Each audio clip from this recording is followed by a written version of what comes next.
Over the past couple of years, the Quest series of headsets have had a lot of games published on the store. Some of these games have been downloaded millions of times and are staples of the VR community. However, some releases can slip under the radar when it comes to the popularity of games, so I'm going to show off 5 Quest 2/Quest Pro games that I think are underrated and that you should try out for yourself. I have also included a free game in case you don't feel like spending anything, so with that out of the way, let's get right into it.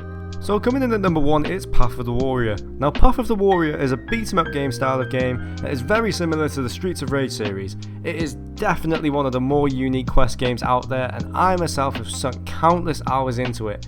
It feels like one of those arcade type games that was popular in the early 90s, and it is probably one of the most polished VR games that I have played. Now I haven't really seen much content made about this game, which is a shame because there are very few experiences that have delivered this level of fun on the Quest headsets. It goes for $14.99, which is a decent price for a standalone VR game, especially one as good as this. Coming in at number 2 is Sirento VR. When Sirento dropped, it was being spoken about in the VR community quite a bit, but ever since I've barely heard it even being mentioned, and I don't know exactly why. This is one of those games where it makes you feel like an invincible god of war, like you are completely unstoppable, like the apex predator of the VR world. This game makes you feel like a badass. Although I will admit that the graphics have been hit in comparison to the PC version, it still carries over that action-packed experience with many weapons, great movement mechanics, and a bunch of cool maps as well. It is currently priced at $14.99. Number 3, Space Folk City VR. Now I thought I'd include different genres in this list because not everybody likes playing action games all the time.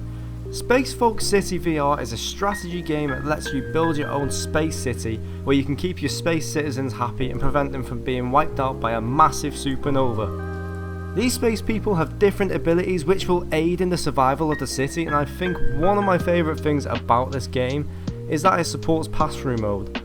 I specifically like this as I own a Quest Pro and I constantly use the pass-through mode. It's nice to see a game support features like that even when they don't have to. This game also goes for $14.99. Now number 4 on this list is No Clip VR. This is one of those games that you know is going to be a good time before you even play it.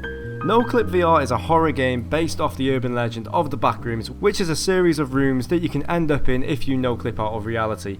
This is an App Lab game, which means it hasn't gone through the whole review process by Meta, but it is still a really good game nonetheless. Even better is that you can enjoy this game for the sweet price of free.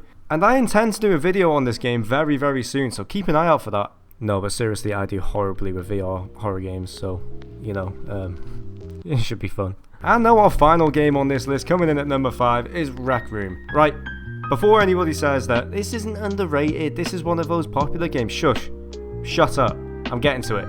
This is on here because I have heard next to nothing from creators in regards to this game in recent times. The capabilities that this game has in the VR world is on the scale of Roblox. Some of the things you're able to do in Rec Room is some of the best fun that I've had in VR. Its graphics are most definitely not the best, but that doesn't matter when the gameplay is fun. Plus it's free, and who doesn't like free? There is surprisingly a lot to do in this game, and I still haven't reached the full potential of it myself, but I intend to very soon. Okay, so those were 5 games that I think are underrated and are most definitely worth your time. If you have any other games that you think are underrated and should be given more attention, leave them down in the comments below. I just want to thank you for reaching this point in the video, and if you enjoyed it, then a like would be very much appreciated. If you want to see more VR content from me, then I would greatly appreciate it if you subscribed. My other socials are in the description if you want to chat or discuss VR. That's all from me, thank you for watching, and please enjoy the rest of your day.